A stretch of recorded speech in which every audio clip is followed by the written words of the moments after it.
Navinro suppliers best quality tissue products.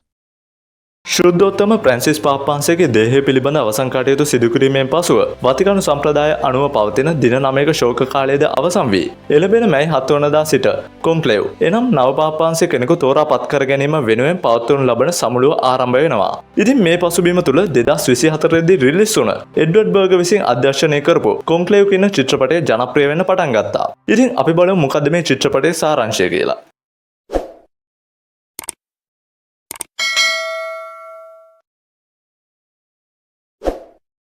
කොන්ක්ලේව් චිත්‍රපටය ගැන කතා කරොත් රෝමේදී සිදුවන සිදුවීමකින් ෆිල්ම් එක පටන් ගන්නවා. පාප්පාන්සේ ස්වර්ගස්ත වෙලා විශාල ජනතාවක් ශාන්ත පීතර චතුරස්‍රයට රැස් වෙලා ඉන්නවා. ඒ අතරේ වතිකානය තුල කාදිනල් තුමන්ලාගේ සමුළුව නැත්නම් කොන්ක්ලේව් සමුළුව පවත්වලා නව පාප්පාන්සේ කෙනෙකු තෝරා ගන්න සූදානම් වෙනවා. කාදිනල් තෝමස් ලෝරන්ස් තමයි දැන් වැඩ කටයුතු සියල්ල මෙහෙවන්නේ. මේ අතර මීළඟ පාප්පාන්සේ ලෙස පත්වේයයි අපේක්ෂා කරන ප්‍රධාන කාදිනල් තුමන්ලා 4 දෙනෙකු අපිට පෙන්වනවා. ඔවුන් 4 දෙනාම විවිධ මතභේද සහ දේශපාලන මේ වශයෙන් විවිධ න්‍යායන් ඔස්සේ කටයුතු කරන බව කාදිනල් ලෝරන්ස් නිරීක්ෂණය කරගෙන ඉන්නවා. මේ අතරතුර ප්‍රධාන අපේක්ෂකයන්ට අමතරව ඉන් පසුපස සිටි රහසිගත නමක් ලෙස ඇෆ්ගනිස්තානයේ කාදිනල් වින්සන් බෙනිටස්ගේ නම කරලියට එන්න පටන් ගන්නවා.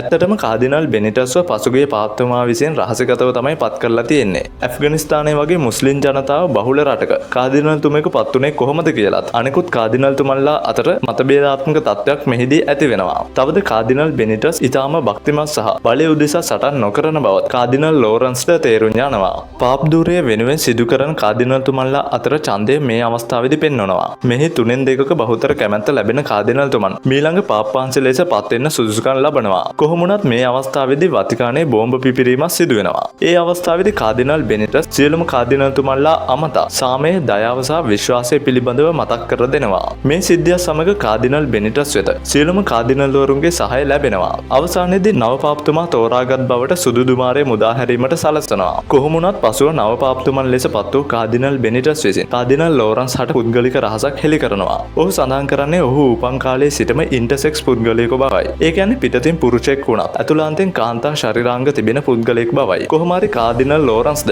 එය රහසක් ලෙස ලබා ගන්නා බව කියමින් චිත්‍රපටයේ සාමකාමී අවසානයකින් නිමා වෙනවා.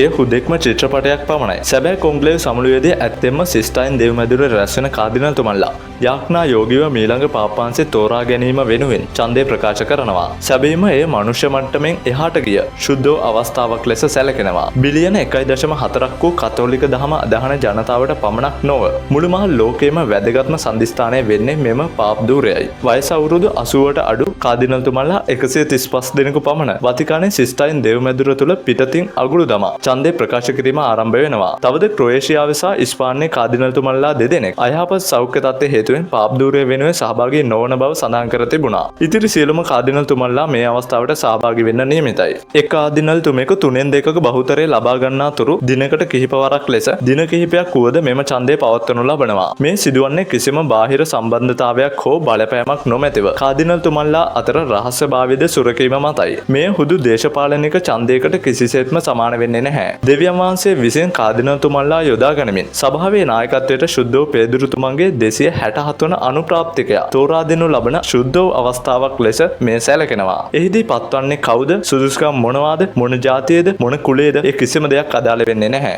නව පාප්පාන්සේ තෝරාපත් කර ගැනීමෙන් පසුව අපට ඇසෙන හබේමුස් පාපම් එනම් අපට පාප්තුමෙකු සිටී කියන සතුටුදායක පුවතත් සමගින් සිස්ටයින් දෙව්මැදුරේ කවුළුවෙන් සුදු දුමාරයක් නැගී නවක පාප්තුමන් පත් වී ඇති බව ප්‍රකාශ වීමත් සමග ලෝකයට ප්‍රකාශ වන නව පාප්පාන්සේ වෙනුවෙන් අපි බලාගෙන යමු. එහෙනම් අදට අපි ගිහින් එන්නම්. ඔබට සුබ දවසක්. See you next time.